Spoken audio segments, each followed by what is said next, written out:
1 दिसंबर 2022 को इंडोनेशिया ने इंडिया को G20 की प्रेसिडेंसी सौंपी थी। क्या है G20? क्योंकि अगर आप लोग अक्सर देखो, न्यूज हो गया, अखबार हो गए, कहीं भी आप देखोगे तो ये वर्ड जरूर आता है G20। आज के सेशन में हम इसके बारे में डिस्कशन करने वाले हैं, क्योंकि अब बात हो रही है कि G20 को G21 में कन्वर्ट कर दिया जाए।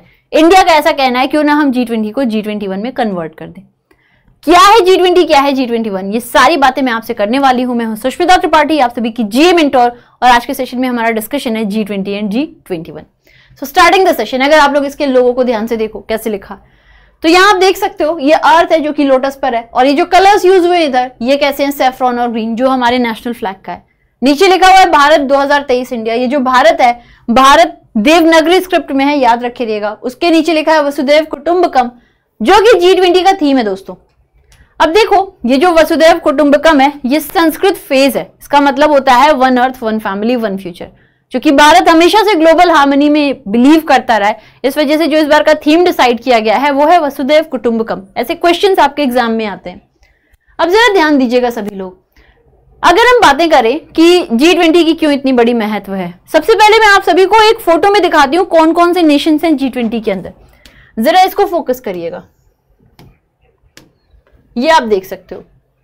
तो कभी आप सुनोगे क्वाड के बारे में, जो कि एक सिक्योरिटी डायलॉग है, कभी आप ब्रिक्स के बारे में सुनते होगे, कभी आप सार्क सुनते होगे, कभी आप आसियान सुनते होगे, कभी G7 सुनते होगे। तो अक्सर क्या होता है, या तो लोअर मिडिल इनकम कंट्रीज बनाती हैं, किसी एक पर्टिकुलर स्पेसिफिक रीजन में बना लेती हैं कंट्रीज। लेकिन अगर यहां पे आप देखो G20, तो G20 कैसे बना है, G7, G8 और इन सबको मिला के, ये सब मिलाकर G20। G7 जो डेवलप्ड इकोनॉमीज हैं, ठीक है, जहां पे अच्छी इनकम वाले लोग हैं, ये G7 की होती है। G8 जो है, यहाँ रशिया इंक्लूडेड है, लेकिन रशिया को क्रिमिया एनेक्सर के बाद से हटा दिया गया था, सस्पेंड कर दिया गया था, इसलिए G8 का कॉन्सेप्ट ना हो कि G7 है। अब अगर आप लोग G20 पे फोकस करो, तो G20 का महत्व इसलिए बनता है क्योंकि एक तो ये बहुत ही बड़ा इंटरनेशनल कम्युनिटी है, जहां पे डेवलप्ड डेवलपिंग दोनों ही नेशंस होते हैं, और दोनों के अपने से होते हैं, दोनों की अपनी व्यू पॉइंट होती है जिसको कंसीडर किया जाता है। इनकी जो प्रेसिडेंसी है ये डिसाइड की जाती है, अलग अलग नेशंस करते हैं, जैसे इस साल इंडिया कर रहा है। लेकिन यहाँ पर हर एक कंट्री का अपना से है जिसको इंपॉर्टेंस दी जाती है। इनका सबसे बड़ा एजेंडा होता है इकोनॉमिक कोऑपरेशन करना। जरा आप फोकस करिएगा कौन कौन से इसके सदस्य हैं। तो सदस्य में यहाँ आप देख सकते हो Canada, France, Germany, Italy, USA, UK, Japan. ये G7 है, इसमें 8th हो जाता है रशिया। इसके अलावा Argentina, Australia, Brazil, India, European union, China, Indonesia, Mexico, Saudi, Turkey, south Korea, south Africa. अब अगर आप लोग ध्यान दोगे यहां पर, तो आपको यूरोपियन यूनियन अलग से दिख रहा है। अगर आप लोग फोकस करो तो आपको यहां पर यूरोपियन यूनियन एक अलग से एक अलग ही यूनियन दिख रहा है। यानी इतने तो कंट्रीज है, 19 कंट्रीज है, लेकिन एक यूरोपियन यूनियन है, which is not a country, जो एक यूनियन की तरह से। ठीक है, अभी मैं इस पे फिर आती हूं, लेकिन उसके अलावा देख लीजिएगा कि G20 की और क्या महत्व है पूरे विश्व भर में। तो जरा हम लोग यहां पर देखें कि ये जो G20 है इसकी क्या महत्व है। इधर देखिएगा, G20 की फॉर्मेशन की गई है 1999 में। क्यों बनाया गया था? क्योंकि 1990 के दशक में जो ईस्ट एशिया और साउथ ईस्ट एशिया में जो क्राइसिस आई थी, उसी के बैकड्रॉप में इसको बनाया गया था। इसका मकसद होता है पूरे विश्व स्तर पर फाइनेंशियल स्टेबिलिटी को अचीव कर लेना। और क्या महत्व है, क्यों इतनी बातें होती हैं? क्योंकि देखो, G20 पूरे विश्व का जो पॉपुलेशन है उसका 60% इन G20 कंट्रीज का है। पूरे विश्व भर की जो GDP है इसका 80% इन G20 का है, और पूरे विश्व भर में जो ट्रेड हो रहा है इसका 75% इन ही G20 नेशंस का है। अब जो ये प्रेसिडेंसी होती है, डिसाइड की जाती है कि कंट्रीज कौन कौन कर रही है। जैसे लास्ट ईयर इंडोनेशिया थी, इस बार इंडिया है, नेक्स्ट ईयर कौन है ये आप मुझे बताओगे। अब देखो, एक शब्द होता है ट्रोइका। ट्रोइका क्या मतलब होता है? ट्रोइका का मतलब होता है एक कंट्री जो पिछले साल होस्ट की थी, एक कंट्री जो इस साल होस्ट कर रही है, और एक कंट्री जो अगले साल होस्ट करेगी। इन तीनों को आप मिला दोगे तो आपको ट्रोइका बन जाता है। ठीक है, तो G20 ट्रोइका का मतलब होता है वो 3 कंट्रीज जो पिछले साल, इस साल और अगले साल इसको होस्ट करने वाली हैं, वो मिलाकर ट्रोइका बनाती हैं। अब हम वापस आ जाते हैं इधर। अगर आप देखो तो इतनी सारी कंट्रीज हैं, लेकिन इसमें एक यूरोपियन यूनियन है। भारत का कहना है जैसे इसके अंदर यूरोपियन यूनियन है, क्यों ना हम लोग इसके अंदर अफ्रीकन यूनियन को भी शामिल कर लें। क्योंकि इस बार भारत इसकी अध्यक्षता करने वाला है। बहुत सारी बातें आ रही थी। पहले ये भी कहा गया था कि भारत के सर पर कांटों का ताज रखा गया है क्योंकि रशिया यूक्रेन कॉन्फ्लिक्ट था, लेकिन भारत ने बहुत क्लियर ये बात कर दी कि नहीं, हम लोग उस पर बहुत ज्यादा चर्चा नहीं करने वाले हैं। भारत अपनी तरफ से क्लियर है कि हमें क्या क्या डिस्कशन करनी है, भारत उन्हीं डिस्कशंस को लेकर बातें करने वाला है। लेकिन इसके पहले इसकी मीटिंग होने वाली है सितंबर में, उसके पहले भारत ने कहा है क्यों ना हम लोग मतलब सभी मेंबर कंट्रीज को भारत ने बोला है क्यों ना हम अफ्रीकन यूनियन को भी इसमें जोड़ डालें। पर भारत अफ्रीकन यूनियन से क्यों जुड़ना चाहता है या अफ्रीकन यूनियन को इसमें क्यों लाना चाहता है, उसका क्या मकसद है? अच्छा, ये G20 अगर इसमें अफ्रीकन यूनियन को हमने शामिल कर लिया, भारत का कहना है कि अगर हमने इसमें अफ्रीकन यूनियन को शामिल कर लिया तो ये G21 बन जाएगा और यही होगा G21 अगर G20 में अफ्रीकन यूनियन शामिल हो जाता है। क्योंकि अगर आप लोग फोकस करो, यहाँ पे उनकी प्रेजेंस नहीं के बराबर है। सबसे ज्यादा प्रेजेंस अगर आप देखो तो यूरोपियन कंट्रीज को आप देख लो, कंट्रीज ऑलरेडी 5 है, उसके अलावा ये पूरा यूरोपियन यूनियन भी है।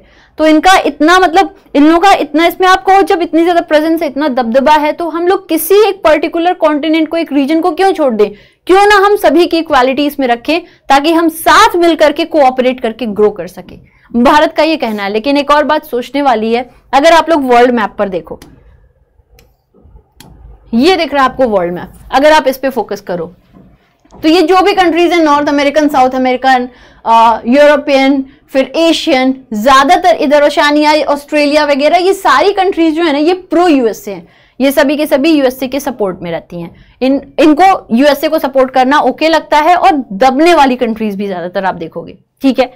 भारत नहीं चाहता है कि एक टाइम पर आकर के यूएसए का पूरा पूरा दबदबा हो जाए। जरूरी है कि उसके सामने भी कोई खड़ा हो सके। अब पूरी G20 अगर इस तरह से बनती रहे, वहां पर या पूरे विश्व में हर जगह यूएसए का दबदबा होता रहेगा तो वो अपनी हर जगह चलाता रहेगा। लेकिन ऐसा नहीं होना चाहिए, इसलिए जरूरी है कुछ ऐसे भी कंट्रीज को शामिल करिए जो प्रो यूएसए ना होके नॉर्मल है, जैसे कि अफ्रीकन यूनियन, ठीक है। तो इधर आप कंट्रीज को सबको देख सकते हो, बहुत सारी कंट्रीज हैं, ठीक है, जो कि इन सभी को शामिल करने की बात हो रही है। अगर हम लोग कभी अफ्रीकन यूनियन की बात करते हैं तो ये कैसा यूनियन है, देखो इसकी हिस्ट्री में अगर हम चले, अच्छा ये देखो यहां लिखा हुआ है, पीएम ने G20 लीडर्स को बोला है let African Union be a member too. ना इन्होंने ऑब्जर्वर बोला, ना इन्होंने गेस्ट बोला, इन्होंने मेंबर बनाने की बात करी है, ठीक है। तो जरा इधर ध्यान दीजिएगा सभी लोग। अफ्रीकन यूनियन, देखो अफ्रीकन यूनियन क्या है। अच्छा हाँ, एक और भी बात, ये थोड़ी इंपॉर्टेंट है। बहुत सारे अफ्रीकन लीडर्स का भी ये बयान आया था कि भाई देखो यहाँ जो यूरोप है ये ऑलरेडी रिप्रेजेंट किया जा रहा है 5 कंट्रीज के द्वारा, इसके अलावा यूरोपियन यूनियन भी है, तो क्यों ना अफ्रीकन यूनियन भी इसकी एक सदस्य हो, ठीक है। तो इनका कहना था भाई ऑलरेडी इतने यूरोपियन यूनियन मतलब यूरोप कंट्रीज हैं, यूरोपियन यूनियन है, तो क्यों ना अफ्रीकन भी आए इसमें, ठीक है।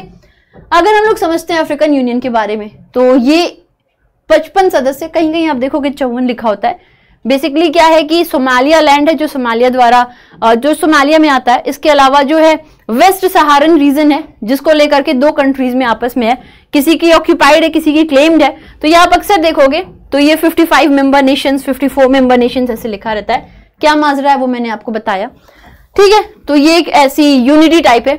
इसकी शुरुआत हुई थी 1963 से, ठीक है, जब ऑर्गेनाइजेशन ऑफ अफ्रीकन यूनिटी की शुरुआत की गई। इसकी फाउंडेशन की गई थी किसके द्वारा? अफ्रीका के कुछ स्टेट्स के द्वारा।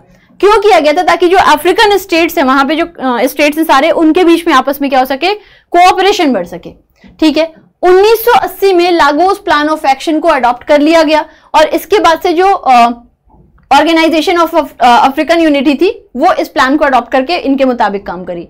इस प्लान में सजेस्ट किया गया था कि जो अफ्रीका है इसकी जो डिपेंडेंसी, इसकी जो रिलायंस है वो वेस्ट के ऊपर कम होनी चाहिए और ये इंटर अफ्रीकन ट्रेड पे फोकस करे, यानी कि अफ्रीकन रीजन पे ज्यादा फोकस करे। सॉरी, इंट्रा अफ्रीकन, इंटर मतलब बाहर, इंट्रा मतलब सेम। तो जो अफ्रीकन रीजन है क्यों ना उसकी ट्रेड पे आप ज्यादा फोकस करो, जो आपकी डिपेंडेंसी है वेस्ट पे वो उतनी ना रखो, ठीक है।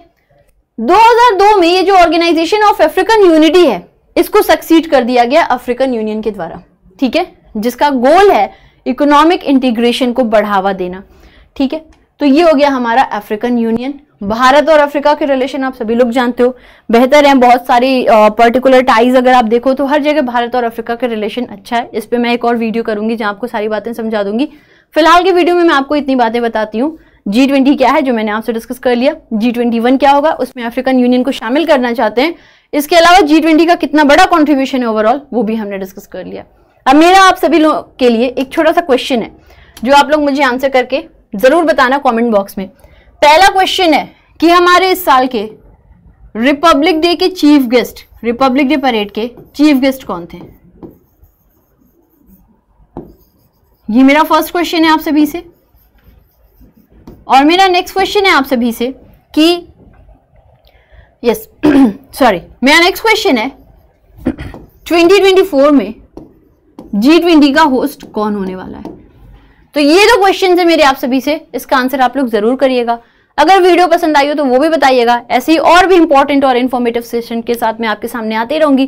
Till then have a great day ahead. जय हिंद, जय भारत। और अगर आपको मेरी लाइव सेशंस ज्वाइन करनी है, banking awareness, current affairs, general awareness, तो आप मुझे 12 बजे ज्वाइन कर सकते हो बैंकिंग वाला यूट्यूब चैनल पर। Now have a great day ahead. जय हिंद, जय भारत। God bless you, love you, bye bye.